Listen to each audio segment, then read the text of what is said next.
The rain had been a constant, malevolent presence for 7 days and 7 nights.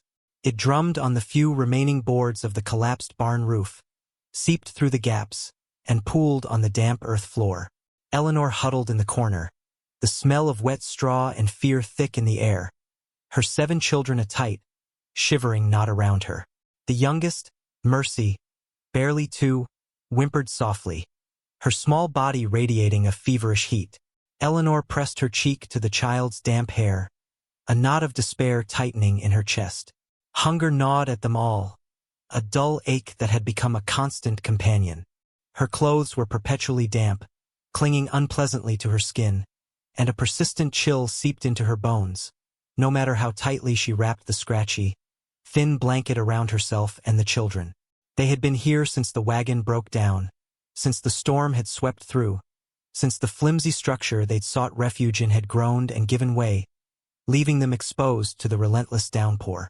Each passing hour felt like an eternity, marked only by the changing rhythm of the rain and the children's increasingly weak cries.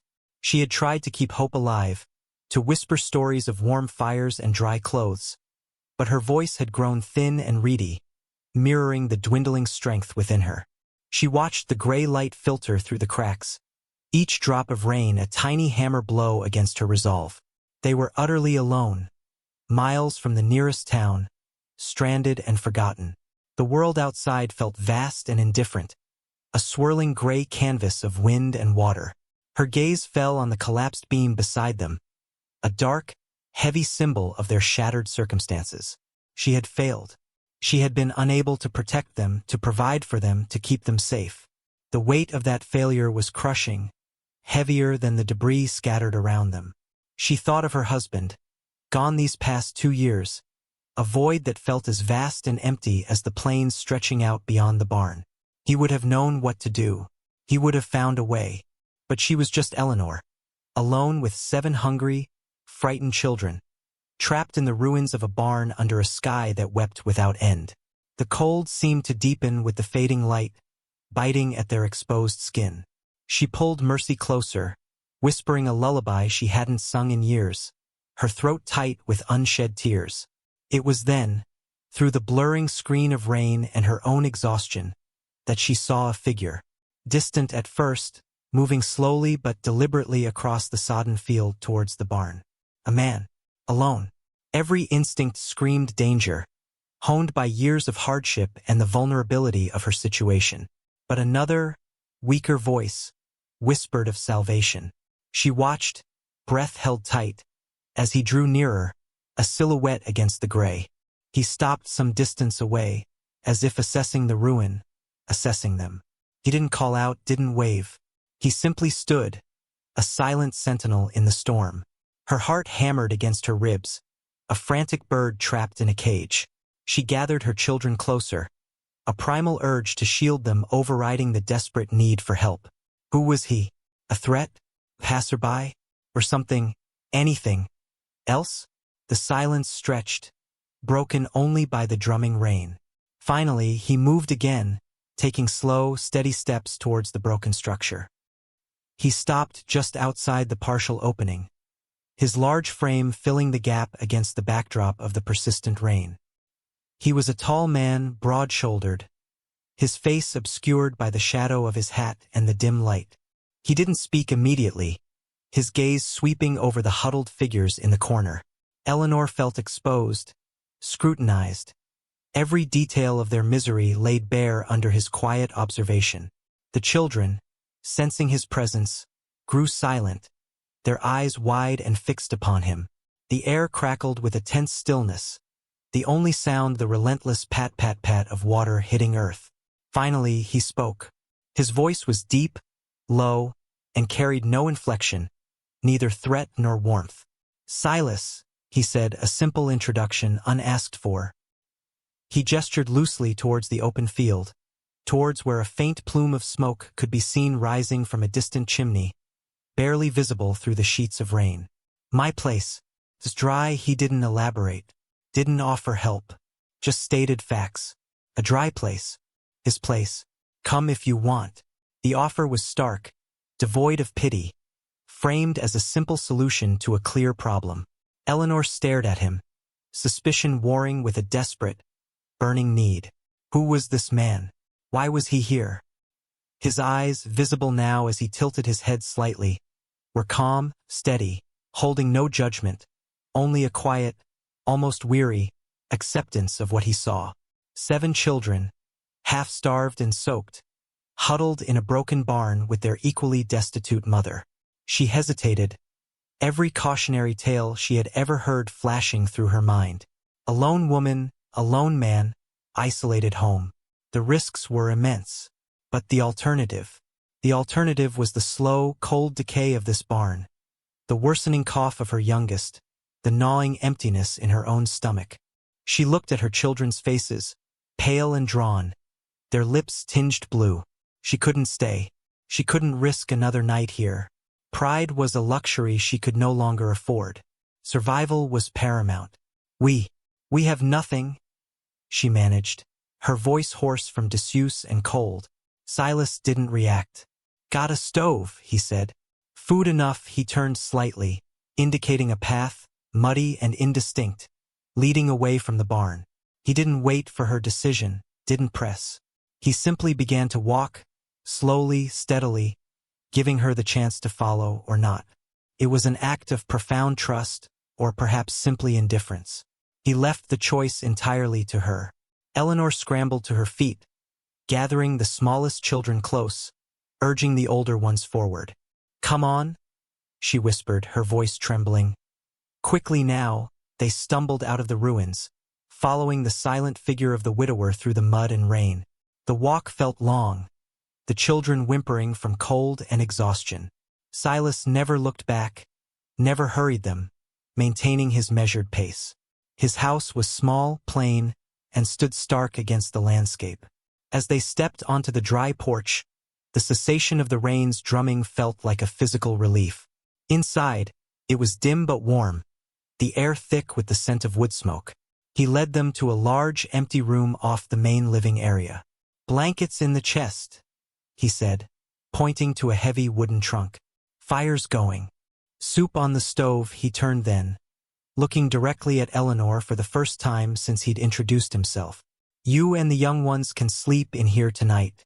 The older boys can find space by the fire, and with that, he left, leaving them alone in the warmth and silence. The silence in Silas's home was different from the desolate silence of the barn.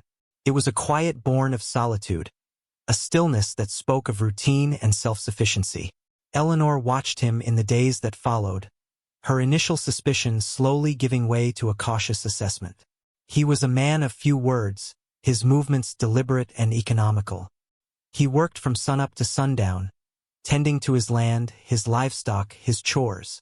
He provided food, simple fare, but plentiful and nourishing and warmth, keeping the fires stoked against the autumn chill. He never asked about her past, never pried into the circumstances that led her and her children to his collapsed barn. He simply accepted their presence, incorporated them into the quiet rhythm of his life with a pragmatic acceptance that bordered on the unsettling. Her children, initially shy and fearful, began to relax. The older boys helped Silas with chores, their young faces finding a measure of confidence in his quiet instruction. The younger ones, warmed and fed, started to play, their laughter, tentative at first, beginning to echo in the previously silent rooms. Eleanor, too, found her strength returning. The gnawing hunger was gone, replaced by the steady energy of proper meals. The constant chill receded, allowing her body to heal from the prolonged exposure. She began to contribute, cleaning, cooking, mending clothes with thread Silas provided without comment. Their interactions remained sparse, functional. Need more wood, soup's ready. The youngest is coughing less, but beneath the minimal words, a different language was developing. A shared glance over a child's sleeping form, a silent understanding when work needed doing, a quiet nod of acknowledgement. She watched the way he handled his tools, the gentle way he calmed a skittish horse, the focused intensity in his eyes when he mended a fence. He was capable, reliable, and fundamentally decent. There was a quiet strength about him that Eleanor recognized, perhaps because it mirrored the strength she was striving to reclaim within herself. The house itself felt like a sanctuary, a sturdy bulwark against the harshness of the outside world. It wasn't a grand house, but it was clean, well-maintained, reflecting the disciplined hand of its owner. She wondered about the woman who had shared this space with him, the one who was no longer here. There were few personal touches, just the necessities. But she sometimes caught a glimpse of a worn armchair by the hearth, or a simple cross on the wall, suggesting a life lived here before her arrival. She didn't ask about her. Some silences were meant to be respected. One evening, huddled by the fire after the children were asleep, the quiet felt particularly heavy. Silas sat across from her, mending a saddle strap, the only sound the soft creak of the leather and the crackling fire. She found herself speaking, not about her past, but about the future, the uncertainty of it. "I don't know what we'll do," she said, her voice low. "Where we'll go." Silas paused his work, his gaze lifting to meet hers. His eyes held that same quiet, steady look. He didn't offer solutions, didn't make promises. He simply held her gaze for a long moment, an unspoken understanding passing between them. It wasn't pity he offered, or even a clear path forward, but something deeper, more solid, presence. In that quiet room, bathed in firelight, Eleanor felt a fragile sense of possibility taking root, not born of rescue, but of shared existence. The fragile equilibrium they had found was tested as winter approached. Resources tightened, and the outside world, previously distant, began to intrude. A neighbor, a woman with a sharp tongue and eyes that missed nothing, rode over under the pretense of borrowing flour. Her gaze lingered on Eleanor and the children, thinly veiled curiosity and suspicion in her expression. "Silas," she purred, her voice dripping false sweetness. "Didn't know you'd taken in strays." The word hung in the air, sharp and demeaning. Eleanor felt her stomach clench, the old shame and vulnerability threatening to resurface. Before she could respond, Silas stepped forward, his presence a solid, unyielding barrier. His voice, though quiet, carried an authority that brooked no argument. "Mrs. Gable," he said, his gaze steady. "Mrs. Elliot and her children are under my roof. They needed shelter. They have found it." There was no warmth in his tone, but there was absolute finality. He didn't offer explanations or apologies. He simply stated a fact, drawing a clear line. Mrs. Gable sputtered for a moment, clearly unused to being dismissed so directly, then huffed and took her flower, casting one last, venomous look at Eleanor before she left. The encounter was brief, but it left Eleanor shaken. The judgment of the outside world, the constant threat of being seen as a burden, as less than, was a weight she had carried for too long. She looked at Silas, who had already returned to chopping wood, his movements steady and unhurried. He hadn't asked if she was all right, hadn't offered comforting words, but his action, his quiet, unwavering defense, had spoken volumes. In that moment, Eleanor felt a surge of something she hadn't felt in a long time: dignity. She wasn't a stray. She was Eleanor Elliot, a mother caring for her children, making her way in a harsh world, and she was here, under this roof, protected by a quiet man's deliberate choice. The incident solidified something within her. She looked at her children, playing nearby, their faces no longer gaunt with hunger and fear. They were thriving, finding their footing. It wasn't just Silas providing for them. She was providing too, managing the household, ensuring their needs were met, contributing her own strength to the household.